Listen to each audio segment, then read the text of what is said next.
98 Toyota Camry. It never makes it. Without those pontoons. Right, You know? So yeah. I've got my car outfitted with those, just anticipating anymore. Really? You're going to need that around here. I mean, You have recently. It's just been, What a weekend. I did, exercise and futility. I spent almost 4 hours Saturday cleaning up leaves.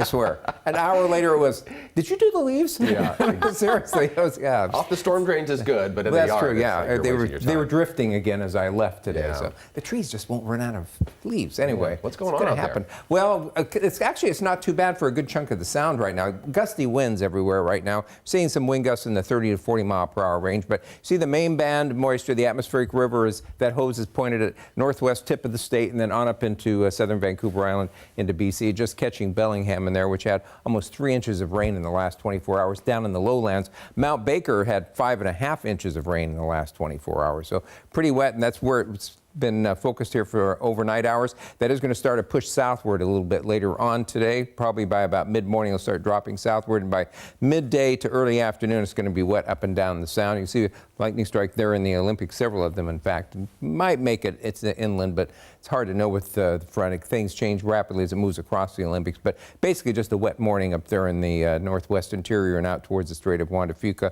with moderate to heavy rain coming down in that atmospheric river. Be glad to not talk about those for a while here shortly. Take a look at the Everett Tower Camp. Looking a little damp, but not as wet as it is farther to the north, and pretty quiet out there, it looks like, on Elliott Bay. But like I said, we do have some wind gusts in the 30 to 40 mile per hour range, and we're going to see those pretty much everywhere as we head towards a little bit later on this morning, especially as we head into the early afternoon. Now, things will be calming down tonight, so that's good news. Very mild out there. Temperatures in the mid to upper 50s. I saw a couple of our SchoolNet sites sitting right around 60 degrees. This is probably going to be close to our highs for the day. We're going to cool as that cold front moves through here a little bit later on. You can see it here in the satellite image, just basically aimed up there. You kind of lose the state underneath there, but this is going to move on down through the Sound as we head towards this afternoon, swing through the Cascades. Snow levels, which are running around 8,000 or 9,000 right now, are going to be dropping down to about 3,000 to 4,000 by this evening as that cooler and importantly drier air pushes in here later today and tomorrow. Taking a look at the flood situation, we have flood warnings out for 12 rivers right now. The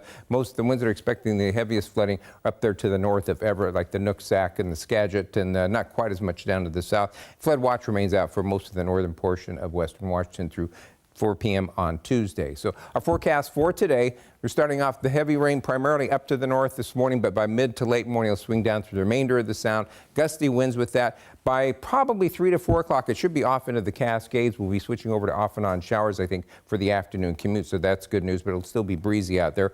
Temperatures pretty much, as I said, at their highest right now, mid to upper 50s. Tomorrow, mercifully, partly sunny, just a few showers around, mainly convergence zone, mid to upper 40s. Mostly sunny Wednesday, haven't said that in a while. Increasing afternoon rain Thursday, showers and 7 breaks Friday. It's not a big system, just a little bit of rain with that. Partly to mostly sunny over the weekend. Cool though with high temperatures, more what you expect in December and January in the mid to upper 40s.